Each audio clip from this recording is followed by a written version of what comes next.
Ja tu jūties aizvainots vai aizskarts, vai tu jūties, ka kāds pret tevi ir rīkojies netaisnīgi, vai tu esi situācijā, kas tavu prātu dara tev pāri, vai kas liek justies tev nelabi vai slikti, tad problēma vienmēr ir tajā, nevis kas notiek, bet kā es reaģēju. Vienīgais iemesls, kādēļ es atdodu šo varu ārējiem apstākļiem noteikt to, kā es jūtos, ir informācijas vai zināšanas vai pieredzes trūkums, kā strādā mehānisms, kas man noliek tādās situācijās, kas liek man tā justies. Tieši šī iemesla dēļ. Tas nav risinājums izvairīties no cilvēkiem vai situācijām, kas man liek justies slikti. Aiziet prom no attiecībām, nebūt kopā ar cilvēku vai nebūt situācijā, kas man liek justies slikti, nav risinājums. Tieši šī iemesla dēļ cilvēks, kas ir kopā ar alkoholiķu, kurš viņu sit, aizejot prom no šī cilvēka, sajies kopā ar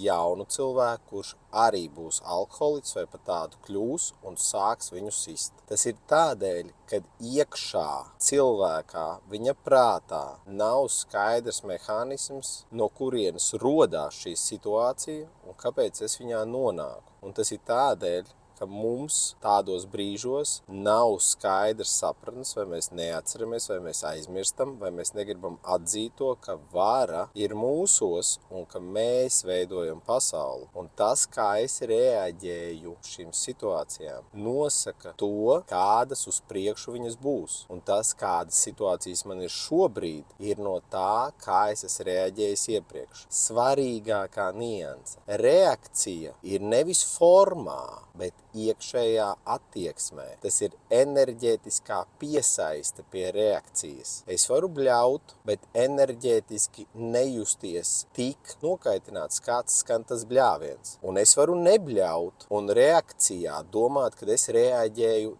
nebļaujot. Bet iekšā būt aizkaitināts un uzvilcies. Patiesā reakcija, kas ir svarīga, ir iekšējais stāvoklis, kas vienmēr izriet no interpretācijas prāta līmenī primāri. Vai es saprotu, kas notiek, vai es saprotu, kāpēc šī situācija ir, kam tā ir paredzēta un kā man trenēt prātu un skatīties tā, lai es enerģētiski iekšā nereaģētu, kaut arī ārējais var būt visādi. Un tādējādi veidot tādu realitāti, kas liek man justies labi, mierīgam un priecīgam. Es strādāju ar cilvēkiem, kas ir augstā spriedzē un kam patīk konfidenciāli, draudzīgi, tieši, skaidri ieraudzīt problēmu un konkrēti ar viņu strādāt, lai mainītu savu prātu. Ja tev interesē, piesakies uz privātu sarunu.